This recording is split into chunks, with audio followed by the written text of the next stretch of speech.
Hi everybody, welcome back to Harmon Speaks. We're going to be out and about traveling a little bit today as we've got some exciting things I want to show you. First of all, I need to brag on Faru Prosthetics. I went back to them recently. I said the prosthetics I had built in Knoxville are terrible and I'm in pain. And check it out, baby. Daddy's got some sweet gams. Lieutenant Dan has new magic legs. I got new legs. I got new legs. I am walking better, and I'm grateful. Thanks to the guys at Peru who stayed up late getting this done. Now, our show tonight is we wanted to bring out some churches who are making an effort to welcome people with disabilities into their congregations. It's something that makes me happy. And I've made it a point not to make the show about religion, but I think it is about inclusion. So I think in talking about inclusive churches is appropriate for the show, and I hope you agree. We have to start off with the Church Supreme that really bends over backwards to say everybody is welcome here. And why is that? One thing is because they're filled with people who really believe in what they say, and really sweet people. And they got one of the best pastors I ever met in my life. You've met him before. Say hi to Drew Prince. Hi, hey, Drew. Gary. How you doing, buddy? Good to see everybody. He's just a great guy. I used to teach with this guy when he was a student teacher. He was terrible, and no, I'm just kidding. He was great. I had to find a new job. He had to find a new job, but he got called into the ministry. He's been here at West Hills Baptist, and for me to stand here and brag on the Baptist takes a lot. But Drew's the greatest. He's one of my favorites I've ever met, and I'm glad to be here with you, Drew. Glad to be here. Tell me why welcoming people with disabilities is important for your church. Well, we welcome everyone, Okay. and we take hospitality very important at our church, and that goes all the way to the big things like our grounds. We put a lot of time and energy into our grounds so that people feel welcome and they feel a sense of peace walking into God's house. That's a bigger picture, but all the way down to the details too, where we're welcoming to those people who may need something specific. Started years ago with a ramp around our stairs, and we've had other things all along the way. I will point out that if you're a wheelchair user or have some sort of mobility impairment, this is one of the easiest easeways out of a parking lot I've seen in a long time. The concrete is even. You can roll right in or walk, whatever you do, and it's very, very not only attractive, but very accessible. We also, when I came, I insisted that they put a couple of signs that were reserved for visitors, but increasingly so, we've had more folks in wheelchairs, and so if you'll notice, all of the front is for our folks who may need accessible parking. Very nice, very nice. So you do much beyond what you're required to do. We do. There's things like in our sanctuary, we cut some pews off so that people in wheelchairs will have a nice place to sit. Right. We have Zoom accessibility for our friends who not only to see our worship services, but attend our Sunday school classes virtually as well. Right. And we have a young lady in one of our classes who has a rare disease. She has mast cell disease, and she comes in on Zoom every single week, and we just love having her be a part of it, and she's so appreciative that the effort that we put forth for her. Right. Well, you know, I was talking to somebody in the church business the other day that said, well, we do have our services up on Zoom, so you can watch our service, and that's wonderful. And I said, but that's listening to you speak. When do you ever hear me speak? And there was some chuckling, but I think that's important. I know the person that comes to your Sunday school class by Zoom, and she has a lot of good things to say. I'm sure the class benefits from her being a real participant. Absolutely. And not just a visitor. Absolutely. Do you mind if we look around inside and see what you got to show? That would be great. Let's go on in. Come on in.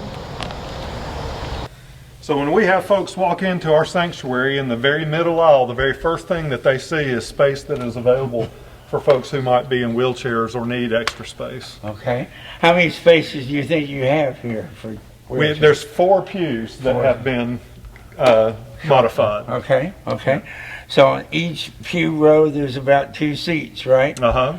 So you can be 4 on one side and 4 on the other. And we have 1 or 2 at least every Sunday. Right. Well, that's good. That's good.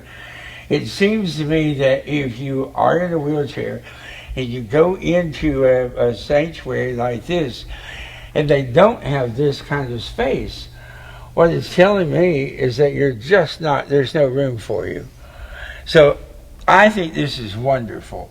And I think it makes the signal here that we love you and we want you right here. Absolutely. That is the intention. I think that's good. Now, you have a baptismal up there, correct? We do. If you're in a wheelchair, can you get into that? No, but Okay. we would make accommodations for that. How would you do that? Well, we would have 4 people Okay. bring them To in. bring them up? Yes. Okay. Yeah. I just have to ask the question. Yeah. Uh-huh. So they would bring them up and help them do that. That's Yes. good. Yeah, That's and good. we have had we've had where we've had 2 people, but we've not had a situation where we've needed 4 people. But Okay. it's big enough that we would be able to accommodate that. That's terrific. Terrific. And if they want to sing in the choir? We would figure that out. We have actually recently made some modifications for some older folks who need some extra help. Okay. But if we had someone who wanted to sing in the choir, then just like we modified these pews, we would make those modifications as well. Great. I don't sing, so don't worry. Okay, it's going to good. be okay. Yes, I don't either. The word says to make a joyful noise. Yeah, well, I can't do that either. I just cry. May I see your ramp, please? Please. All Yeah, right, sure. let's go. So tell me about this ramp.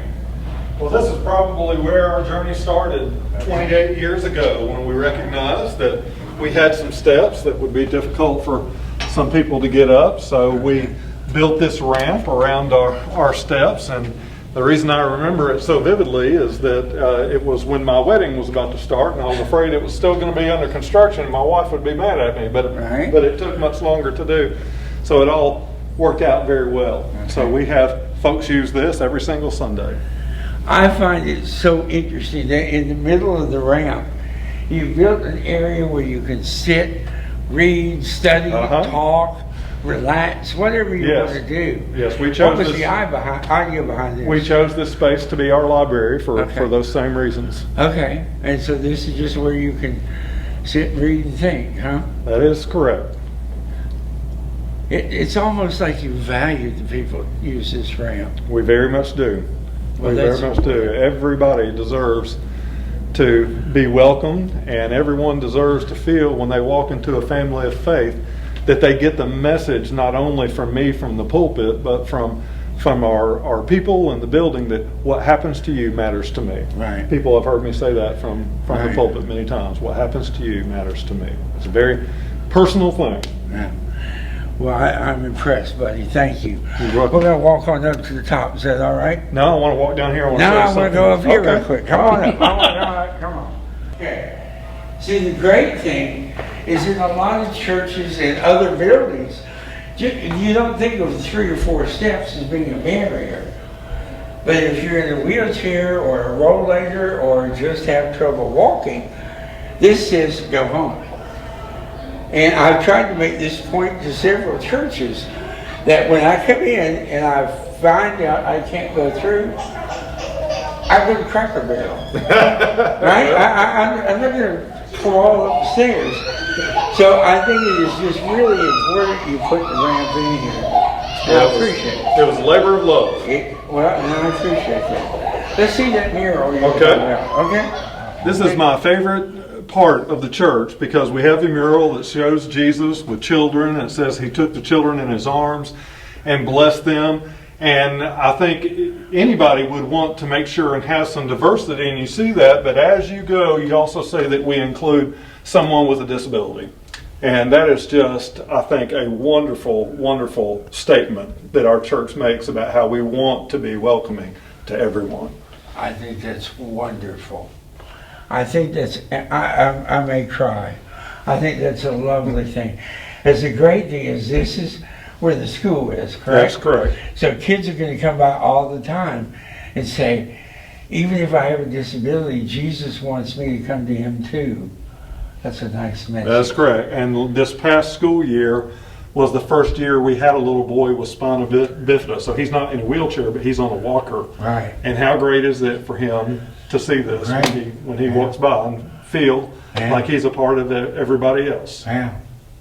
Well, as we've been talking about before, you had several years ago a boy with autism who's now my grown son. And this school worked very hard to make him feel very included. Good. And very loved. Good. He loved this school. Thank you.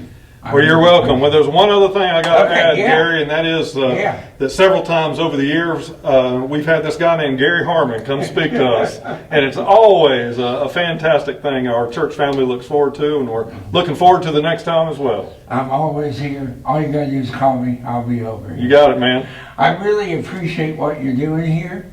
Thank you. You are welcome. I want the disabled community to know that this church loves them and wants them. So do I. Thank you so much for your time, as always. You are welcome. You're a good man, dear Prince. Thank you, brother. Thank you, buddy. Hi, everybody. Welcome to my church. This is Westminster Presbyterian here in good old Knoxville. We have not done as many things as West Hills Baptist has yet.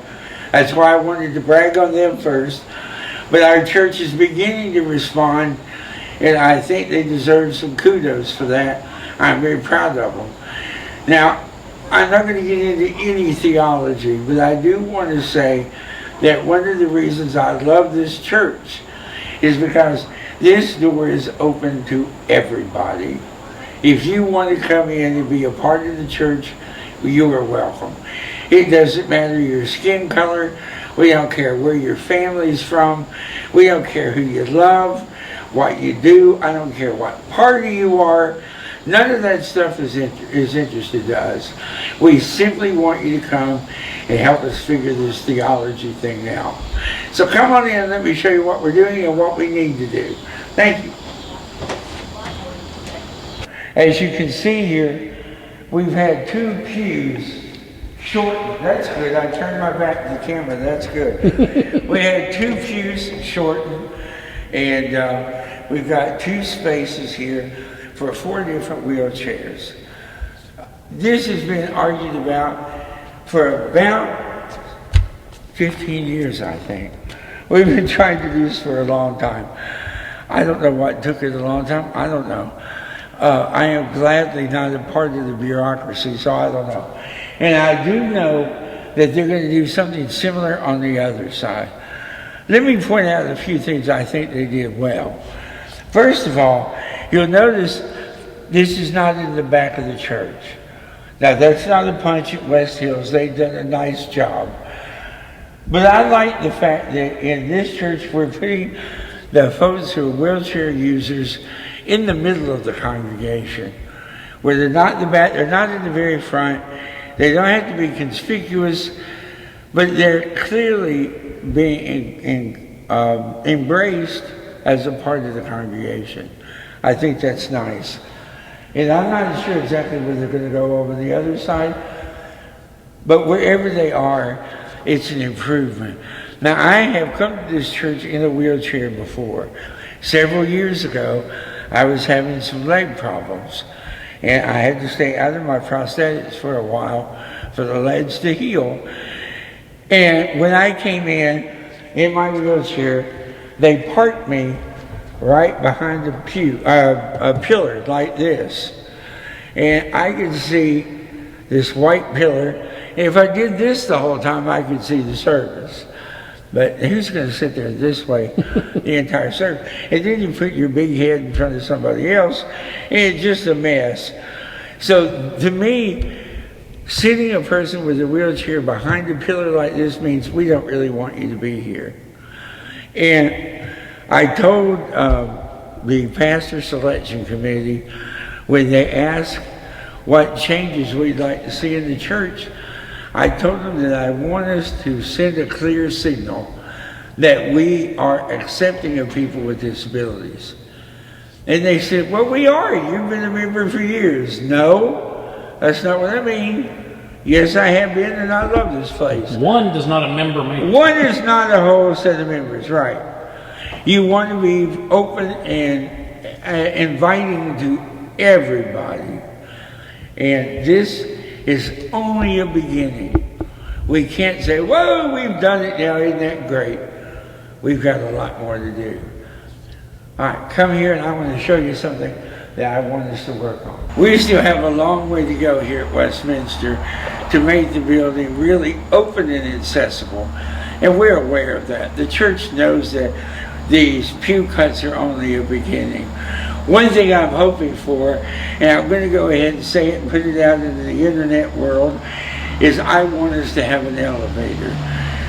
We have 2 stories to the church, as you can see, and downstairs is where we have several of the children's Sunday school classes, and we also have the children's nursery. And if you are a mother who has a mobility impairment, and somebody goes and says, your child's crying and needs some help, how's that mom going to get down there? Well, there is a way. You go out front and you go down this and I'll show you the path, but it's a very narrow and uneven path that would be hard for anybody to go down, much less somebody in a wheelchair. And then you have to find your way across into the building. It's ridiculous, and it's certainly not equal access. Anybody with feet who can walk and just go down the stairs really quickly and go to their babies. A mom who can't needs to be able to get to her children as well. I'm not going to stop until this has happened. I don't have any money, and I don't have any way how we're going to do it, but I hope we can. Now, I'm going to show you one more thing outside, then we'll conclude this.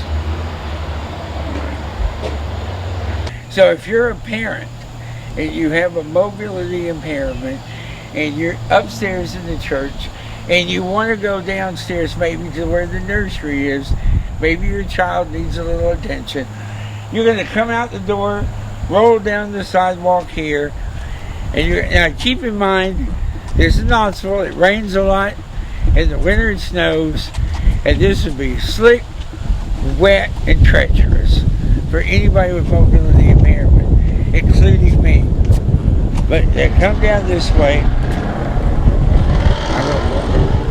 Come down this way. We have loud trucks. You come all the way down here. Here's the curb cut, so that's uneven. And then you'll come down this sidewalk here. Now notice it's fairly wide and not really super uncomfortable, but it's certainly not as easy as just going downstairs. So you're going to come down here. This is the playground area. We always keep the gates closed, so you're going to have to bump up here, open the gate, here it is, and then come on in.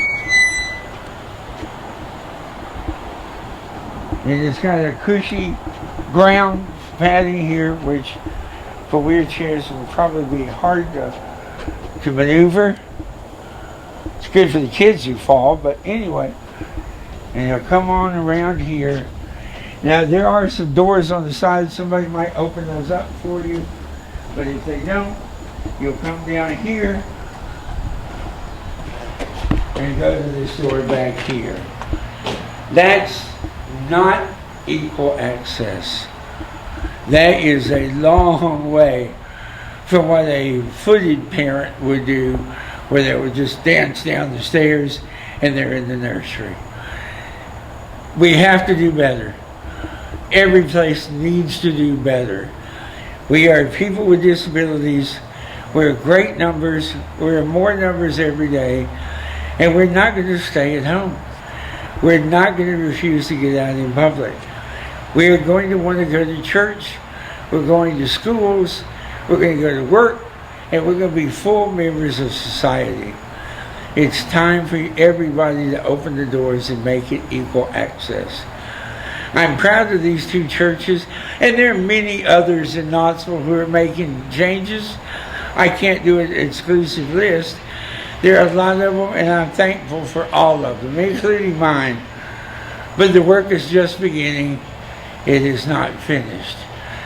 Please, if you're sitting at home, get out into the world, help use these facilities, create a demand so that there will be a pressure for these things to happen. It is my sincerest wish that you and I continue to be active, loving members of the community. Get out in the world, be happy. I'm trying to be too. I'll see you soon. Thank you for following Harmon Speaks.